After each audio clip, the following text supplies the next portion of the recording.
અરવલ્લી જિલ્લા કલેક્ટર શ્રી પ્રશસ્તિ પરીખના અધ્યક્ષ સ્થાને યોજાઈ અરવલ્લી જિલ્લા પંચાયત આરોગ્ય શાખાની વિવિધ સમિતિઓની બેઠક।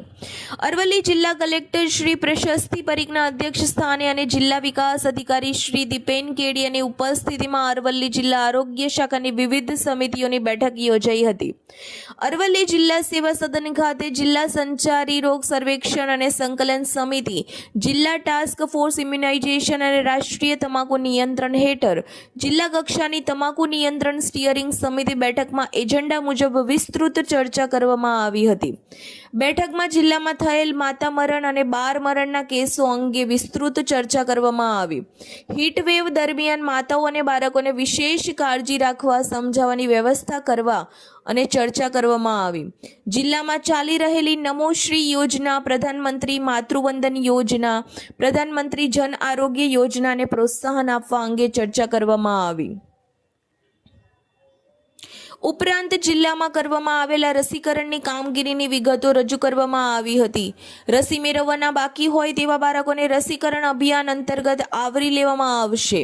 ઉપરાંત જિલ્લામાં ચાલી રહેલા બીપી, ડાયાબિટીસ અને 3 પ્રકારના કેન્સર જેવા કે ઓરલ કેન્સર, બ્રેસ્ટ કેન્સર અને સર્વાઇકલ કેન્સર, ટીબી, એચઆઈવીના સ્ક્રીનિંગ અંગે પણ ચર્ચા કરવામાં આવી। અરવલ્લી જિલ્લા સંચારી રોગ સર્વેક્ષણ અને સંકલન સમિતિ અન્વયે જિલ્લામાં સંચારી રોગની હાલની પરિસ્થિતિને લઈને ચર્ચા કરવામાં આવી હતી। હીટ વેવને લઈને જિલ્લામાં હેલ્થ ચેકઅપ, ઓઆરએસ વિતરણ, મેડિકલ કીટ અંગે ચર્ચા કરવામાં આવી। ઉનાળામાં પાણીજન્ય રોગચાળો ન ફેલાય તે અંગે ચર્ચા કરવામાં આવી।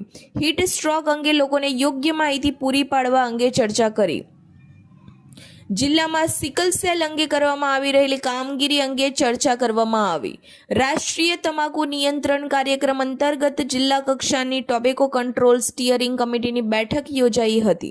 ટોબેકો કંટ્રોલ પ્રોગ્રામ તમાકુ મુક્ત શૈક્ષણિક સંસ્થા શાળા કાર્યક્રમ ગાઈડ મુજબ શાળા વિસ્તારથી નજીક હોય તેવા વિસ્તારમાં તમાકુયુક્ત પદાર્થોનું વેચાણ થઈ શકે નહીં તે બાબતે કાયદાનું યોગ્ય રીતે પાલન કરવામાં આવે તે સહિતની વિશેષ સૂચનાઓ જિલ્લા કલેક્ટર શ્રીએ આપી હતી।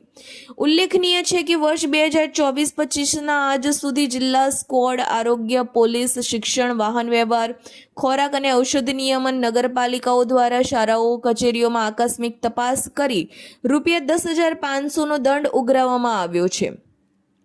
આજની બેઠકમાં આરોગ્ય શાખાના અધિકારી શ્રી, કર્મચારી શ્રીઓ અને સમિતિના સભ્યશ્રીઓ ઉપસ્થિત રહ્યા હતા। Reporter Rasik Patel, DT news live 24, Aravalli.